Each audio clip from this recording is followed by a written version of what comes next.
Hello friend, this is Vikas Pandey and welcome to easytutsforyou.com। आज के इस ट्यूटोरियल में हम पढ़ेंगे नेस्टिंग ऑफ मैक्रो के बारे में। जैसा कि हमने अभी पिछले ट्यूटोरियल में हमने पढ़ा मैक्रो के बारे में, जहां हमने मैक्रो को आर्गुमेंट के साथ पढ़ा था, किस तरीके से मैक्रो के साथ आर्गुमेंट का यूज किया जा सकता है। उसी सीक्वेंस को आगे बढ़ाते हैं और आज मैक्रो का जो तीसरा टाइप होता है, जो तीसरे प्रकार से मैक्रो का यूज़ किया जाता है, वो है नेस्टिंग ऑफ मैक्रोस। तो आज का हमारा टॉपिक है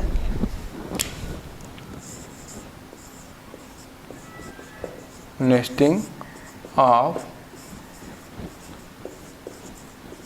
मैक्रोस। साथ ही हम यहाँ पर एक मैक्रो को कैसे अनडिफाइन किया जाता है, यानी अनडिफाइनिंग अ मैक्रो भी इस ट्यूटोरियल में सीखेंगे।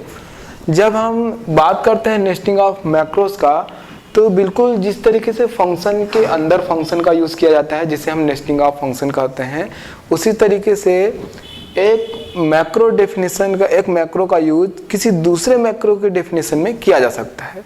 जिस तरीके से फंक्शन में होता था कि एक फंक्शन डिफाइन करने के बाद किसी दूसरे फंक्शन को डिफाइन करते समय उसका यूज किया जा सकता था, उसी तरीके से मैक्रो में भी ये कॉन्सेप्ट आता है कि यदि हमने एक मैक्रो ऑलरेडी डिफाइन कर लिया है और दूसरा मैक्रो डिफाइन कर रहे हैं, तो हम उस मैक्रो का यूज जो कि ऑलरेडी डिफाइंड है किसी दूसरे मैक्रो के डेफिनेशन में कर सकते हैं। इस कॉन्सेप्ट को नेस्टिंग ऑफ मैक्रोस कहते हैं। इसको समझते हैं कि एग्जांपल से। मान लीजिए हमने डिफाइन किया हैज डिफाइन M100। ये हमारे पास पहला मैक्रो हुआ जिसका नाम है M, ये आइडेंटिफायर। अब हम अगर दूसरा मैक्रो डिफाइन करते हैं हैज डिफाइन N, और इसकी डेफिनेशन पार्ट में लिखते हैं हम M+10। तो ये बिल्कुल सही है। और यहाँ पर जो ये दूसरी डेफिनेशन है, यहाँ पर नेस्टिंग ऑफ मैक्रोस, यानी नेस्टिंग ऑफ मैक्रो हो रहा है, क्योंकि हमने N जो मैक्रो नाम दिया आइडेंटिफायर, इसकी डेफिनेशन में ऑलरेडी डिफाइंड मैक्रो M का यूज़ किया है। तो इस तरीके से आप एक मैक्रो का यूज़ दूसरे मैक्रो के डेफिनेशन में कर सकते हैं और इसे नेस्टिंग ऑफ मैक्रोस कहते हैं। इसी के साथ जब हम मैक्रो डिफाइन करते हैं तो हम उस मैक्रो को अनडिफाइन भी कर सकते हैं, जिसके लिए हम हैज अनडेफ प्री प्रोसेसर डायरेक्टिव का यूज़ करते हैं। हैज अनडेफ, तो हैज अनडेफ प्री प्रोसेसर डायरेक्टिव्स का यूज़ करते हुए हम जो एक मैक्रो डिफाइंड है उसे अनडिफाइन कर सकते हैं। तो इसका यूज़ क्या होता है? इसका यूज़ तब किया जाता है जब हम एक मैक्रो को दोबारा रीडिफाइन करना चाहते हैं। तो इसके लिए ज़रूरी होता है कि हम पहले उसे अनडिफाइन करें, फिर उसको दोबारा से रीडिफाइन करें।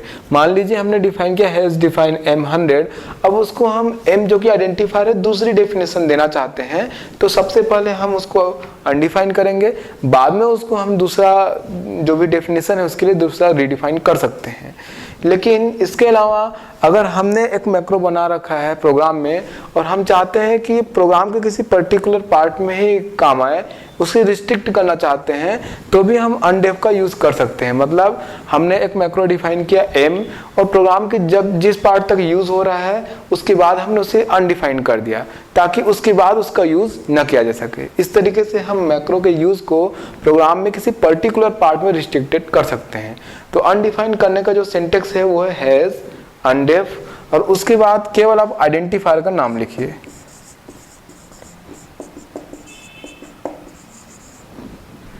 यहाँ पर आप डेफिनेशन में देख पा रहे होंगे कि यहाँ पर मान लीजिए आपका मैक्रो विथ आर्गुमेंट है, या फिर आपका मैक्रो नॉर्मल है, या फिर नेस्टिंग ऑफ मैक्रो जो भी है, उसके लिए आपको उसके साथ पैरामीटर देने की ज़रूरत नहीं है। आप जब मैक्रो को अनडिफाइन करते हैं तो केवल उस आइडेंटिफायर का नाम चाहिए जिस नाम से आपने मैक्रो को डिफाइन किया था। जैसे अगर मान लीजिए हमने एक मैक्रो आर्गुमेंट के साथ डिफाइन किया हैज़ डिफाइन क्यूब, और इसकी डेफिनेशन हमने इस तरीके से दी आर्गुमेंट के साथ x into x into x. अगर हमने इस तरीके से मैथ को डिफाइन किया है विथ आर्गुमेंट, जहाँ का क्यूब x और इसकी डेफिनेशन है ये, इसकी वैल्यू है ये रिप्लेसमेंट वैल्यू। तो अगर हम इसे अनडिफाइन करते तो हम केवल लिखेंगे हैज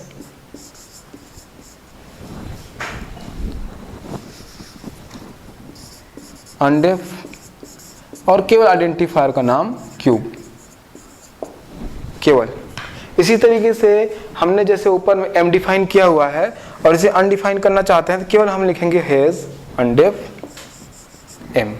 मतलब इसके सिंटैक्स में जब हम अनडिफाइन करते हैं तो हमको केवल उस मैक्रो के नाम की ज़रूरत होती है, मतलब आइडेंटिफायर की ज़रूरत होती है। तो इस तरीके से आपने इस ट्यूटोरियल में नेस्टिंग ऑफ मैक्रोज का कॉन्सेप्ट देखा कि कैसे हम नेस्टिंग करते हैं मैक्रोज में और किस तरीके से उसे अनडिफाइन कर सकते हैं। एक छोटा सा एग्जाम्पल हम इसका पढ़ते हैं, एक छोटे से एग्जाम्पल से समझते हैं हम कि किस तरीके से नेस्टिंग ऑफ मैक्रोज का यूज़ हम प्रोग्राम में करते हैं। तो सिंपल एक छोटा सा प्रोग्राम लेते हैं, इसके लिए स्टार्ट करते हैं अपना प्रोग्राम। यहाँ पर जो मैं प्रोग्राम बनाने वाला हूँ वो मैक्रो विथ आर्गुमेंट का होगा, मतलब हम एक ऐसा मैक्रो डिफाइन करेंगे जिसमें आर्गुमेंट का यूज़ किया जाएगा और बाद में फिर हम एक मैक्रो डिफाइन करेंगे जिसमें वो पहले से डिफाइन मैक्रो का यूज़ हम करेंगे। इस तरीके से नेस्टिंग ऑफ मैक्रो का यूज़ इस प्रोग्राम में किया जा रहा है। स्टार्ट करते हैं अपना प्रोग्राम हम हेडर फाइल से। सबसे पहले हैज इंक्लूड stdio.h, इसी तरीके से हैज इंक्लूड conio.h। अब यहाँ पर मैं नेस्टिंग ऑफ मैक्रो का कॉन्सेप्ट लेते हुए सबसे पहले एक मैक्रो डिफाइन कर रहा हूँ, हैज डिफाइन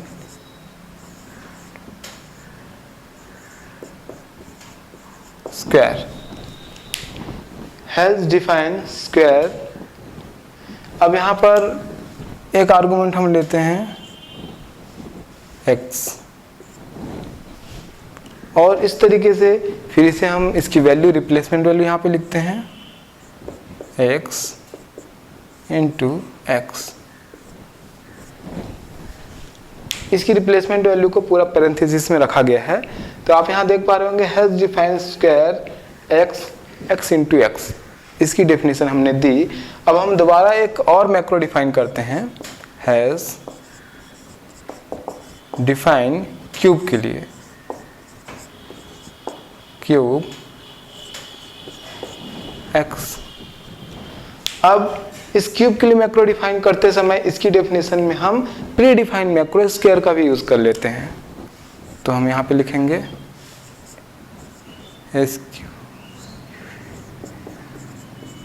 स्क्वायर x, ये पहले से डिफाइंड है, इनटू x। इस तरीके से आप देख पा रहे होंगे यहाँ डेफिनेशन कि स्क्वायर की डेफिनेशन पहले दी गई है, बाद में जब क्यूब की डेफिनेशन दी गई है तो पहले से प्री डिफाइन, पहले से डिफाइंड मैक्रो स्क्वायर का यूज उसके सिंटेक्स में किया गया है, जहां पर स्क्वायर x की रिप्लेसमेंट वैल्यू होगी x इंटू एक्स और उसके बाद एक और x का उससे इंटू किया गया है जिससे क्यूब निकल पाएगा। अब इसको प्रोग्राम में यूज करते हैं, मेन से स्टार्ट करते हैं प्रोग्राम। मेन आगे यहाँ पर चूंकि इससे जो भी आंसर जनरेट होगा उसके लिए एक इंटीजर वेरिएबल में आंसर बना रहा हूँ, इंटीजर आंसर, और यूज करते हैं मैक्रो को। आंसर इज इक्वल क्यूब और x की जगह मैं वैल्यू यहां पर दे रहा हूं 2। तो आप देख पा रहे होंगे यहाँ पे हम लोग नेस्टिंग ऑफ मैक्रोस का कॉन्सेप्ट यूज किया है और इस तरीके से क्यूब मैक्रो का जब हमने यूज किया तो इसका जो आंसर होगा वो सबसे पहले जब ये कैलकुलेट होगा तो स्क्वायर को भी यूज करेगा और स्क्वायर के कॉन्सेप्ट में सबसे पहले स्क्वायर इसका निकलेगा, उसके बाद फिर x से इंटू होगा जिसके बाद इसका क्यूब आ जाएगा और इस आंसर को हम प्रिंट करते हैं। प्रिंटफ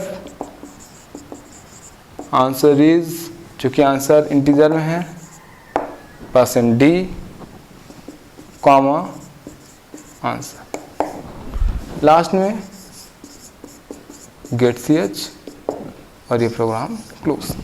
इस तरीके से इस प्रोग्राम में आप देख पा रहे होंगे कि हमने क्यूब मैक्रो का यूज़ किया है, लेकिन यहाँ पर कॉन्सेप्ट यूज़ किया है नेस्टिंग ऑफ मैक्रोज का। तो इस तरीके से एक मैक्रो का यूज़ आप दूसरे मैक्रो डेफिनेशन में कर सकते हैं। साथ ही यहाँ पर आप देख रहे हैं ये प्रोग्राम में जो आंसर आएगा वो क्यूब के लिए होगा। अगर मान लीजिए यहाँ हमने डिफाइन किया है क्यूब और इसका आंसर यहाँ पे प्रिंट करा दिया, अब आगे के कोड में हम नहीं चाहते कि इस क्यूब का यूज़ जो हमने बनाया हुआ है मैक्रो, इसका यूज़ आगे प्रोग्राम में किया जा सके, तो हम उसे अनडिफाइन यहाँ पर कर सकते हैं। तो उसके लिए हमें लिखना होता, अगर अनडिफाइन करना होता तो हम लिखते हैं यहाँ पर हैज़ अनडेफ, केवल हमें मैक्रो के आइडेंटिफायर मतलब मैक्रो का नाम बस चाहिए, तो हम लिखेंगे क्यूब। तो इस तरीके से हैज़ अनडेफ क्यूब, क्योंकि ये प्री प्रोसेसर लाइन है ये, तो यहाँ पर सेमी कॉमा लगाने की जरूरत नहीं है।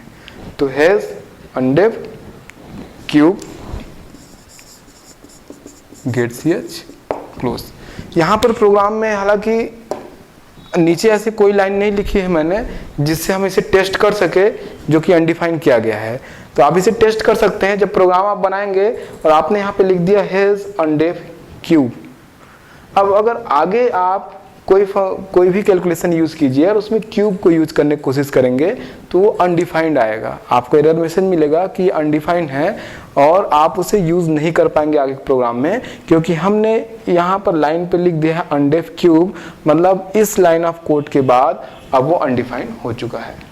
तो इस तरीके से आज के वीडियो में हमने दो चीज़ें सीखी। पहला, हमने नेस्टिंग ऑफ मैक्रोस के बारे में सीखा कि कैसे नेस्टिंग ऑफ मैक्रोस का यूज़ हम प्रोग्राम में कर सकते हैं, और साथ ही हमने सीखा कि किस तरीके से एक मैक्रो को अनडिफाइन किया जा सकता है।